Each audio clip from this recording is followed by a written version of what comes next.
검찰총장이 성남시 고문 변호사로 활동했다는 언론 보도가 나온 직후에 성남시청을 압수수색했습니다. 압수수색 시점이 늦어도 한참 늦은 것으로서 검찰의 수사 신용내기 수준의 면피성 압수수색이기도 했지만 그것 이외에도 이 압수수색이 검찰의 헐리우드 액션이었다는 정황이 여기저기서 계속 드러나고 있습니다. 검찰은 압수수색을 하는 양 요란법석을 떨었지만 정작 대장동 이재명 게이트의 퍼즐을 맞출 핵심 중의 핵심인 성남시장실, 성남시장 비서실에 대한 압수수색은 쏙 빼놓았습니다.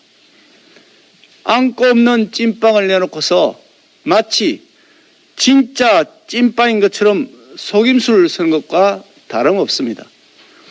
영장 청구 단계에서부터 시장실, 비서실 등은 빠졌다고 하니 애초부터 몸통이 누군지 그 책임을 어떻게 추궁할 것인지에 관한 의지가 없었던 것으로 볼 수밖에 없습니다. 또한 대장동뿐만 아니라 백현동, 평택, 현덕지구 등 경기도 전역에서 특혜 의혹이 제기되고 있는데 그 모든 증거가 고스란히 남아있는 경기도청에 대한 압수수색도 전혀 하지 않고 있습니다. 특히 이재명 후보의 변호사 시절부터 함께 일했다고 하는 김현지 도지사 비서관, 이재명 후보의 최측근이자 실세인 정진상 전 경기도 정책실장의 각 휴대폰과 사건 당시 각 사용하던 컴퓨터에 대한 압수수색도 당연히 최우선적으로 실시되어야 할 수사의 ABC인데 이 압수수색마저 전혀 하지 않고 있습니다.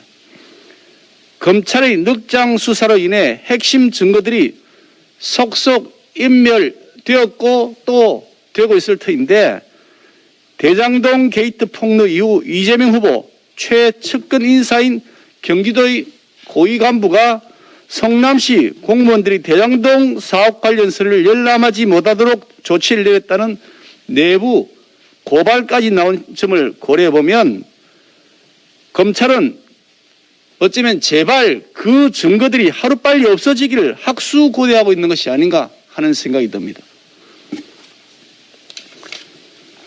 김만배 구속영장 청구 당시에 드러났듯이 검찰은 계좌 추적 등을 통한 자금 흐름 파악조차 하지 않고 있었다는 것입니다.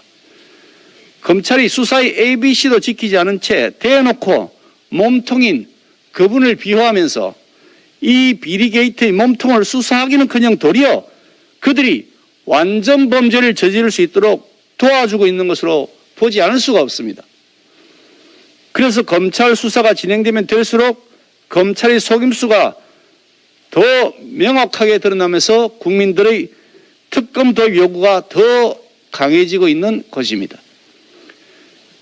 오늘과 20일 경기도에 대한 국정감사가 예정되어 있지만 이재명 후보 그리고 민주당, 경기도, 성남시의 막무가내 합동 버티기로 인해서 자료도 증인도 없는 맹탕 국감이 되는 것이 아닌가 하는 우려가 국민들 사이에서 터져나오고 있습니다. 앞에서는 이재명 후보가 대장동 개발 사업을 단군 이래 최대 취직이라고 우기지만 뒤에서는 측근이 앞장서서 관련 문건을 열람하지 못하도록 조치하고 국회의 정당한 자료 제출 요구에도 응하지 않고 있으니 이것은 그만큼 부패의 구린 구석이 많다는 증거 아니겠습니까? 이재명 후보는 엉터리 궤변과 동문서답, 말 바꾸기를 반복해온 전력이 있고 그러다가도 코너에 몰리면 버럭하거나 상대방 조롱하고 면박주기를 하거나 일단 모른다고 잡아떼다가 안 되면 야당 타닥이 등의 조급한 삼류 꼼수를 쓰면서 위기를 교묘하게 피해왔습니다. 하지만 국민은 바보가 아닙니다. 우리 당으로 접수된 국민국감 의견서만 보더라도 이 후보는 당장 구속되어도 이상할 게 없는 비리 결정체라고 판단됩니다. 우리 국민의힘은 상식을 가진 절대다수 국민들과 함께 이재명 후보의 추악한 아수라 가면을 반드시 벗겨낼 것입니다.